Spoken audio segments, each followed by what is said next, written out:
Hello, gentle viewers. This is Indian, welcoming you to, finally, a new episode of the St. Louis Browns and Out of the Park Baseball 18. So, as I play through this season and the next season, we obviously want to win the World Series again. If we take a quick look at my history, which I remember there being a really easy way to do it, and now I don't remember. Here it is. We've won 2 championships in 14 years, and that's not such a great record, particularly since some of those were in the Negro National League. And that probably doesn't count as much in the eyes of the game. So here's 2 championships here, and then we haven't won any since. But we've been getting progressively better, and I think this will be a good season. As I play through these next couple of seasons, I'm going to try to spend a little bit more time explaining my decisions, so the episodes themselves might go slower, but hopefully people will find it useful to understand why I'm doing what I'm doing. So step number 1 is to find a new bench coach. And we've got a couple of ways to get this new bench coach. We click on front office, click on personnel. One is I can promote an existing manager. And neither of my managers are super great, which is problematic. What matters most is the personality. Does this tell me what the relationships? No, doesn't tell me what the relationships would be with the AA team. We have 2 AA teams. So weird. Actually, I'll tell you one thing I will do. I will promote you. Actually, I guess that doesn't matter. It's all AA. So it's not like it's really that big a change. Let me go ahead. I have no minor leaguers to extend, so let's go ahead and find ourselves a new bench coach. Ideally, I want someone young who doesn't have too much experience, who can maybe replace... Actually, I am the manager, so they'll never be replacing a manager. Why do I have your name? Did you used to play for me? Oh, you were my last bench coach. I see. Okay. So let us start with bench coach. Sort by reputation. Again, Fuentes. He probably wants a chance to manage. Andy Browder. Browder would have problems developing Lou Fonseca, but Fonseca's already 34. He's not going to get much better. But it's kind of all over the place as far as who gets along with him and who doesn't. So maybe we'll set him off to the side. Maybe we won't use him. Let's do all coaches, and we'll just sort by this. I don't want to lock us into getting an established bench coach when we could just find a really young manager and groom him. Ali Strobel. Bruce Campbell doesn't like him, which is problematic, since he's our megastar, and we don't want someone who doesn't get along well with the megastar. What do you favor, veterans? Yeah, we want someone ideally that favors the younger. I could have tried to hire John McGraw. No, he doesn't want to be the bench coach. I guess that's fair. You're a pitching coach. Let's look at managers. I just want good reputation because it means they're likely to produce good players. Aaron West. Very bad developmentally. He'll actually be a big problem. Leo Callahan. Again, below average development influence. Can I see development influence here? That's for trainers only.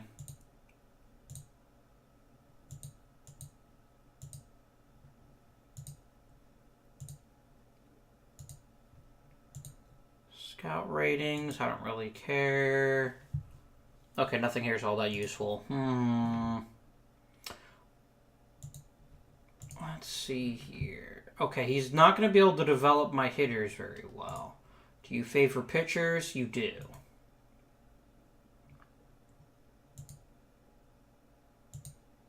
See, I wish it would tell me, like, what they favor. Oh, here we go. Coach no, not coach tendencies. Oh, perfect. Okay. We want someone who's neutral between hitting and pitching. And we want someone who leans, so Leo Callahan would be a good choice. His development influence still isn't that great. Damn it. What about Brett? Nah, he's got too much of a thing. He's not going to be super great.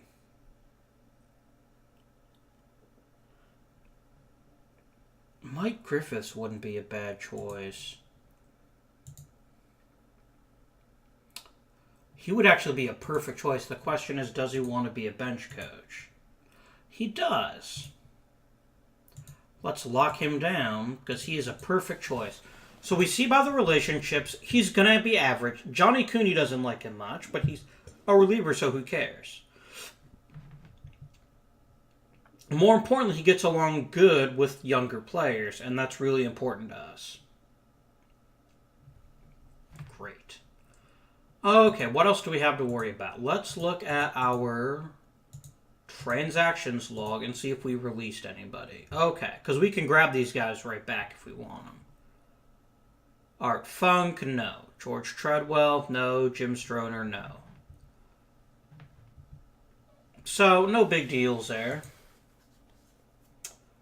Not a big deal.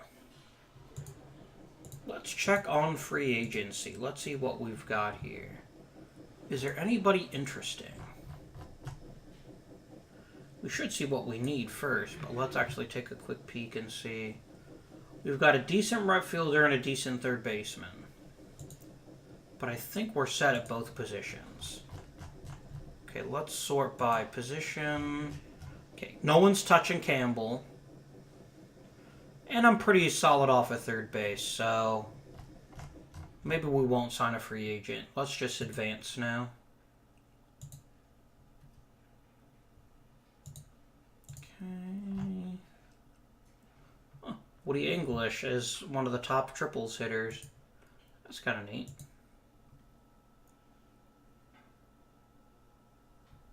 Okay, and excellent. I got my bench coach. Good. Bruce Campbell won a Gold Glove, as well he should have. And some pretty standard people there. So one of the things we need to think about, and this is a good time to talk about, is any. Sizzler's day at first is gone. McQuinn's day is just beginning.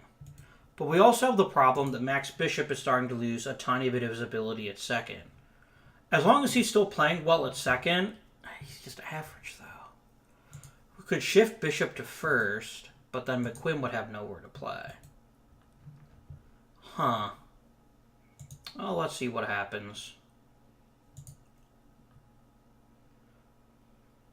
That's a difficult decision. Sizzler's going to be a backup, and he's not going to like it, but there's nothing I can do about it. He still hits for average, but we don't have a DH, so I'll just have him pinch hit this season. And back up at first. He's a tremendous hitter. He just can't handle the majors anymore. He can handle the hitting, excuse me. But if we take a quick look, and you saw this last time we looked at him, but it remains to be seen. He costs this team 2 wins with his terrible defense. And I'd rather lose Sizzler than worry about that.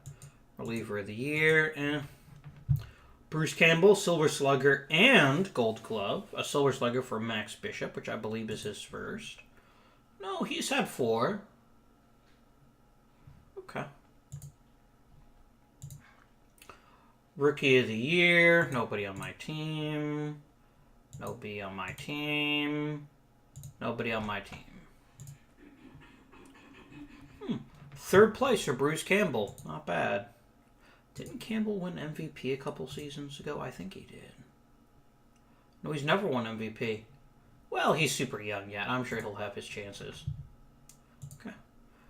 Let us sim up to the winter meetings, and we'll see. So, for those of you who don't know, winter meetings are when all the GMs get together in one place, and it's a time that a lot of trades happen.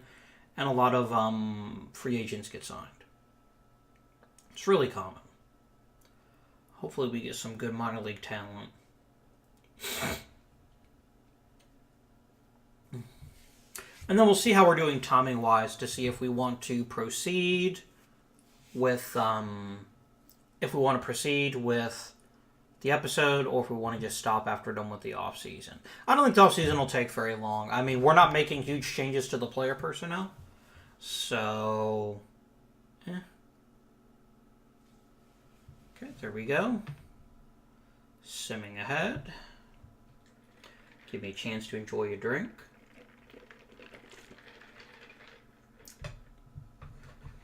Culver's is so good. So good. Okay.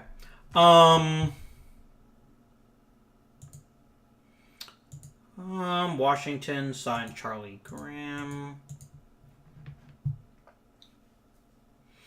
Vince DiMaggio was PCL Rookie of the Year. So the San Francisco Seals are an independent league, are an independent team, which means I could technically have bought Vince DiMaggio if he didn't already play for Cleveland. Looks like Cleveland must have just signed him. Yep. That's a shame. Oh well. I could buy Kit Carson. Is he actually that good? He's kind of meh. He wouldn't be the worst choice, but he just doesn't have much room in our thing here. Let's look at the Hall of Fame voting. That's always fun. Okay. So for those of you who follow me on Twitter, you know that I just finished posting a series of posts about what I thought about who deserved to be in the Hall of Fame this year.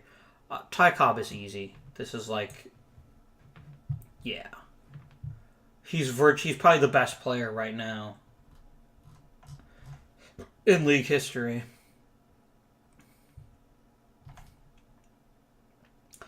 So Cobb is pretty obvious, but no one else really leaps out at me. Maybe Wilbur Cooper. He's slightly worse than the average Hall of Famer. I might literally just vote for Cobb. I mean, these hitters aren't that great. So this is called Jaws. Jaws measures, I need to remind myself. It's WAR and it's weighted toward peak. So players who have a really good peak tend to do better with Jaws. If you look at Sports Illustrated, because that's who Jay Jaffe writes for these days, there's a really good primer on what Jaws is. But it's a good way to manage Hall of Famer. I mean, look at all these ridiculous numbers compared to average Hall of Famer. He's an obvious choice. There's no one else here I really think is worthy besides Cobb.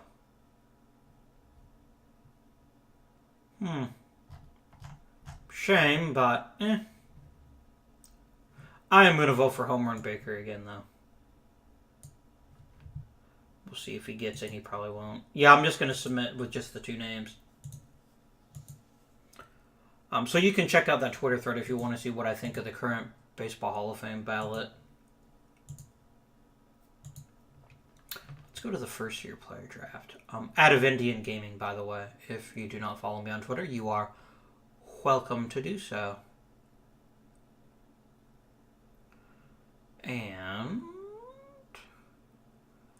the draft should be starting any second. We made it to the World Series and lost. I remember that now. Lost a game, bloody 7. Up there goes Dutch E. Leonard. Problem is that's probably the Cardinals. I don't think that's our pick. Nope. But well, let's go up to our next pick, and then we'll see who's left. Let's look at default. We're going to focus on potential, because that's, of course, what matters most for rookies. And we can tell right away this is a very, very thin draft. Might also be my scout's fault, but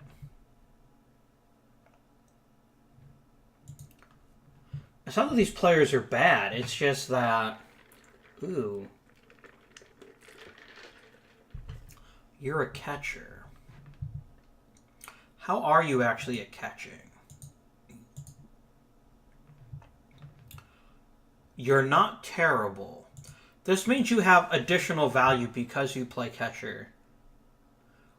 The thing is, you've already reached your peak in terms of value, and that value is not super great.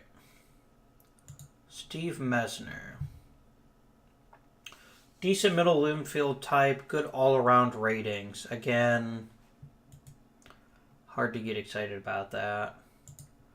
Jimmy Outlaw, very cool name. Good base stealer. Can play some center field, but not that great a hitter.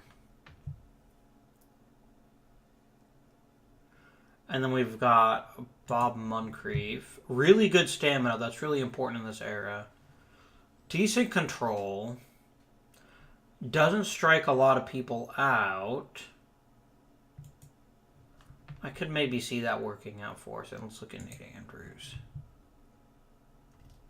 Andrews does a lot of pitches very poorly. I mean, he's not that thrilling. Moncrief has a chance to be average, and there's value in a pitcher turning out to be average.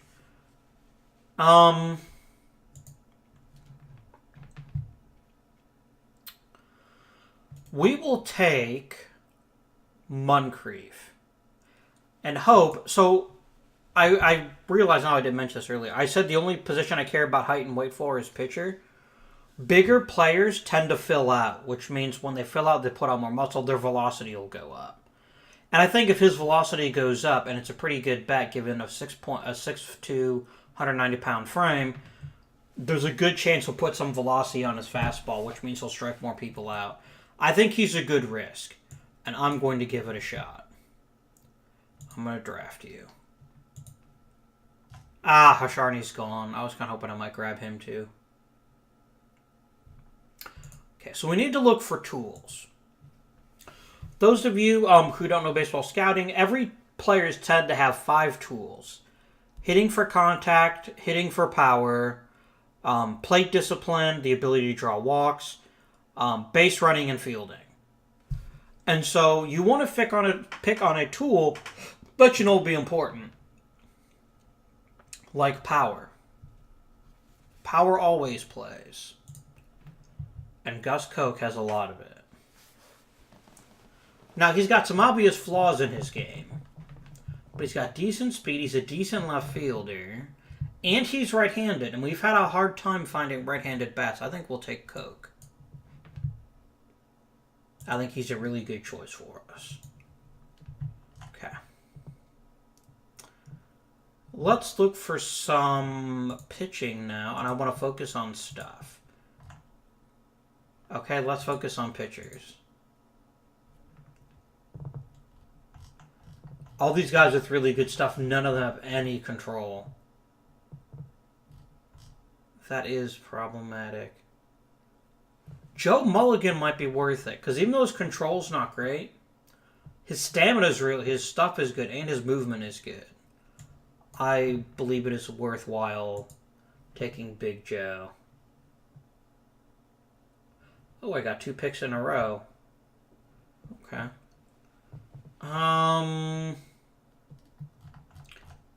Yeah, we need to focus on control. Really good control pitchers has a lot of value at this point. We'll take Frank Vaverka. He's a smaller guy, so he probably won't put much on this, but he's already got good stamina, and he could develop good stuff. I would be very happy with Mr. Vaverka. Draft player.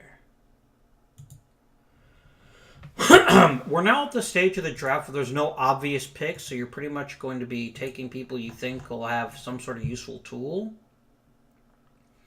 Hal Epps, for example. Let's grab him. He's a decent all-around hitter. And now let's look at high school and college stats. See, the thing is, a lot of these guys won't have anything like that. Oh, we do have a couple people who did play in college.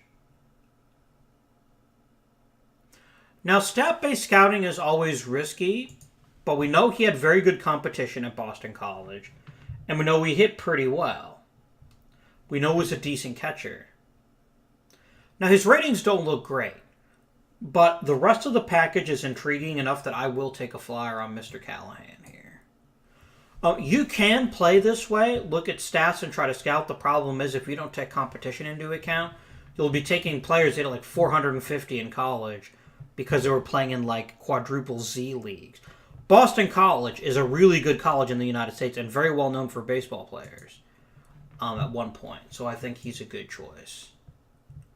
Bobby Dews, maybe not so much, unless he's a really great defensive catcher. He is pretty good. We'll take 2 catchers. You can never have enough catchers.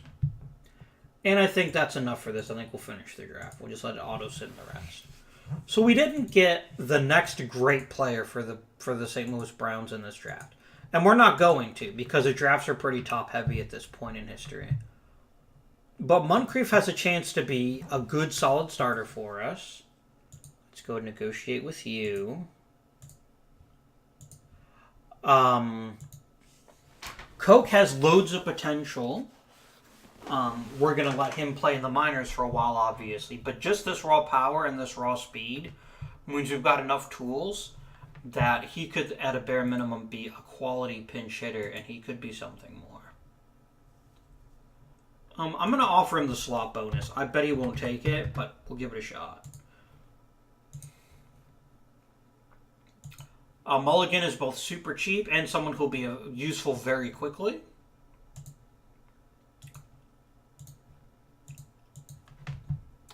Vaverka is, again, another one of these guys. It's going to be a little bit of a projection, but I feel good about him. Epps we talked about. We'll go ahead and offer him his bonus. And I guess we'll just offer it to everybody. I mean, there's not really a point in nickel and diming most of these guys. Now, Leo Twardy. Because of the question mark here, it means his demands are impossible, which means you have to spend a lot of money to get him to come to you. And he wants at least $11,000 because he wants to go to college. And I say let him. He's not a very good pitcher right now. I'm totally fine with that. All right, let's advance a bit farther. Let's see if Ty Cobb got in. I bet he did. So automatically, when you sign people, they automatically go to your lowest minor league team. Or if you don't have a minor league team, they go to the DFA. So in this case, they'll be playing in AA. Oh, this is my untouchable player list, right? Okay. Why are you not... Did I lose a minor league team again? God, this is so weird. Sometimes I hate playing the historical setup just because you lose teams. Just really weird. That doesn't mean I lost all the players. Did I just use like a crap ton of players? Yes, I did. I don't think any of them were all that good. But that's really unfortunate because the team disbanded. And there was a lot of turmoil with minor league teams in the early eras of baseball. Okay, overall, this might be the year for Dick Shot. Fonseca's still really good, but a guy like Maslow could be pretty easily replaced. Let's go ahead and actually activate you. And so remember when he's talking about the minor leagues, he's been consistently very good. He had some trouble his first year. He's definitely ready for the big leagues. And I will call him up. Watch, he was very unhappy, and now he's extremely happy. He's like, oh my god, I'm playing in the majors now. He's not going to be in the starting lineup. I'm not going to bench Fonseca unless I have a reason to. But he'll get his shot. He'll get the playing time that Maslow used to have. Send Maslow back down to AAA. Excuse me. I like it. Bubba Newsom might be a lost cause at this point. I mean, he's played in the minors, but he's never been brilliant until just this past season. He's got good stuff and good stamina. But I've already got a fairly good rotation. Let's try to trade him. I just want to see what kind of offers I get.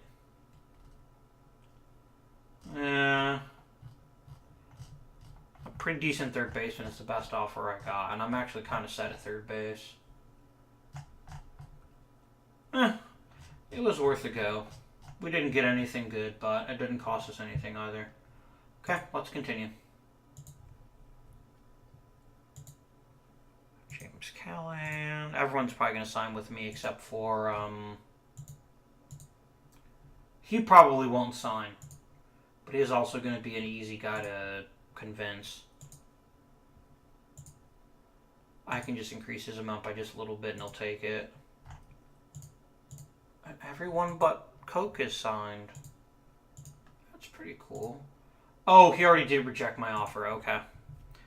Let's increase his offer to 6,000 and see if he'll take that. It's roughly halfway between his demands and his slot, so there's a pretty decent chance he might go for it. Nope, he still wants more money. It's not worth it. I've got so much money in the budget, and I have very little to spend on it, that I'm totally cool with just giving him what he wants.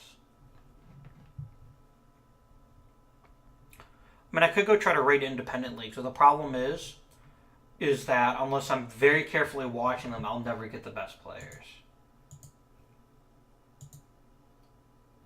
Wow, someone dicked over Ty Cobb. That should be 100%. Huh. Rube Marquard made it. I kind of dig it. He's a little bit... I mean, he's not the greatest pitcher. I actually don't know why he made it.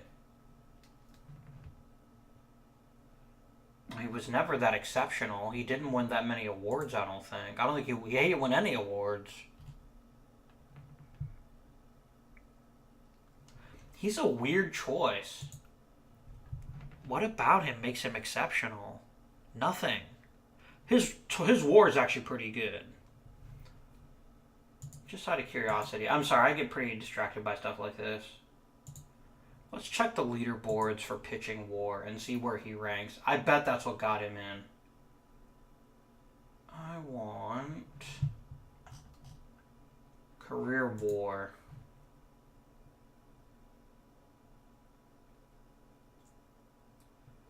Where the crap is Rube Marquard? Here.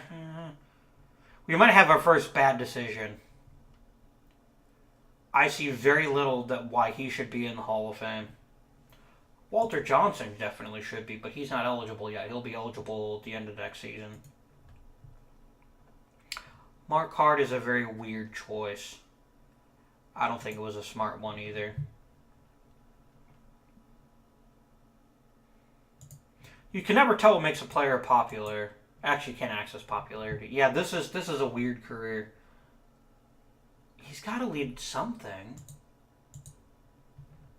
I could very easily get distracted by this. Let's look at total strikeouts. And Marquard is barely a blip on there. Yeah, he didn't deserve to make it. There's not much argument that he did. I'm surprised Tim Keefe didn't make it.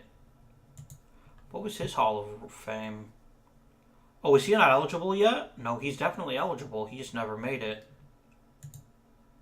And I can't manually induct him because I don't have commissioner mode turned on. That's a shame. Tim Keefe deserved it. Like in real life, Amos Ressi is in the Hall of Fame, but it looks like he retired super early here. Oh, maybe he didn't.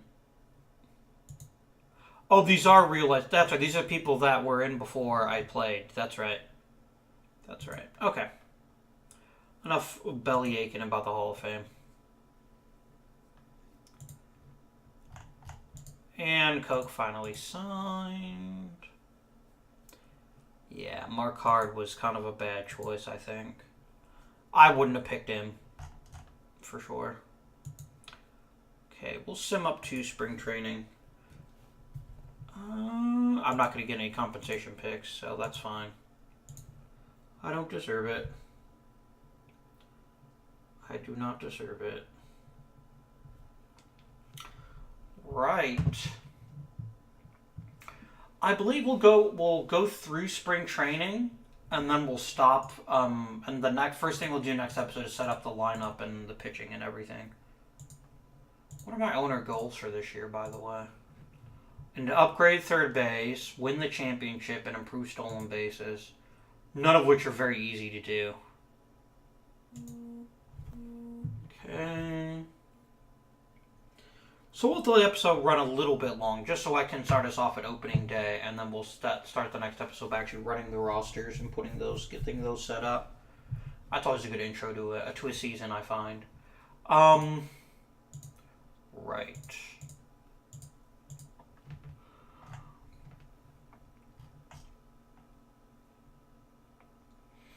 I have a lot of bad infielders. Can I give you a shot in spring training? I might give Coke a shot in spring training, too. And maybe Bobo Newsom. Isn't Dietrich been in the minors for a while? Yeah, he's not.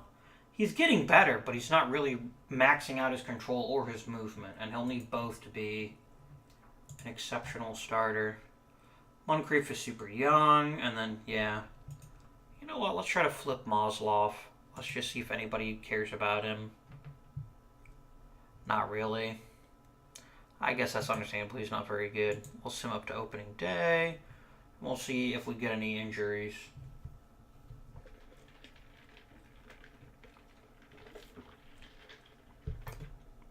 Want to take a look at some of the minor leagues again, too. See if we can rate it. We're going to talk Campbell. Hey. So this is really important. You click set game strategy. I think I've already talked about this, but just in case I haven't. 7 days. And I'm going to automatically set him up so if the severity is at least moderate, I want him benched. But he could pinch hit. That would be fine. This is because I want to make sure Campbell is so important to our team. I want to make sure he doesn't get hurt. It's more important that he doesn't get hurt than that other people stay healthy, I think. If we're going to win the World Series, we're going to do it through Campbell. Okay, we're going to stop here, and we're going to sim up to the day before opening day. This is a good practice when you play in leagues that have free agency, because they get Major League Service time if they are on the opening day roster, and you probably don't want that most of the time. So, okay. Take a quick peek. We'll need to send some people off the roster, but that is fine. Right, I think this is a good place to end. So I hope you've enjoyed the episode. If you have, please remember to like, subscribe, and comment down below. Let me know if you have any questions, if there's certain aspects of the team you want me to cover in detail in the future. And next time, we'll be beginning season, the 1934 season, which will be our 15th season in the major leagues. So we'll see what happens. Until then, like, subscribe, comment. And until next time, this has been Indian, and I bid you good day.